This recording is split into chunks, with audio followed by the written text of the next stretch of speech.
რაც შეეხება იმას თუ რამდენად გაიხანძლება ბატონმა მიხეილ სააკაშვილმა თავისი უფლებამოსილება. როდის იქნა არჩეული ბატონ მიხეილ სააკაშვილი საქართველოს პრეზიდენტად? 2004 წლის 4 იანვარს. Რამდენი პროცენტი მიიღო? 94. როდის გაიმართა მეორე საპრეზიდენტო არჩევნები? 2008-ში. როდის უნდა გამართულიყო? 2009 წლის იანვარში. ანუ ერთი წუთით მოდი შევხვდი.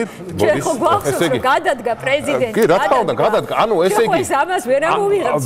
არა, ხო, აქედან გამომდინარე, როდესაც საუბრობთ იმაზე, რომ ის იხანგრძლივეს ვადას პირიქით, მას შეიმოკლა ვადა, რომელი ავტორიტარი, დაიკლო, ანუ თქვენ გინდათ თქვათ, რომ პირველი ვადით რაც დააკლდა პრეზიდენტს, მეორე ვადით უნდა აინაზღაუროს მანეს საქართველოს პრეზიდენტი.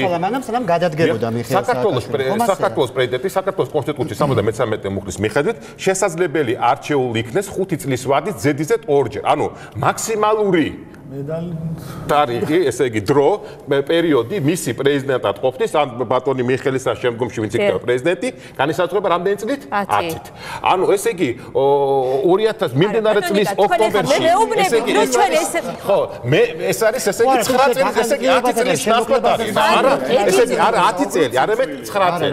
ესე იგი ეს მეორე საკითხი. ეხლა როდესაც კონსტიტუცია საუბრობთ, მაშინ ჯამურ სირცხვილია, ეხლა რასაც ჩვენ ვისმენთ, ეს არის სირცხვილი. გასაგებია. მე არ ვიცი შენ იურისტი ალბათ არ ხარ, თორე? არა, ვარ ნამდვილად. ამას არ იტყვის პირველ სემესტრში ჯამური ვადა, აი თუ ვინმე აი ხა აგერ დაგუგლეთ რაც გინდა რეკლამის დროს და თუ მანახებთ რომ ჯამური ვადის ცნება არსებობს სადმე. არა, ჯამური ვადი იქ არ არის საუბარი. ჯამურად 10 წელი. ზედიზედ, როდესაც საუბარია ზედიზედ ორჯერ შეიძლება არჩეულ იქნეს პრეზიდენტი, ესე იგი 5 წლის ვადით ერთი ვადა, მეორე ვადა 5 წელი. ესე იგი საერთოდ ჯამში გამოდის. არ წერია რომ 10 წელი. არა, 10 წელი არ გამოდის, აქ წერია ზედიზედ 5 ჯერ.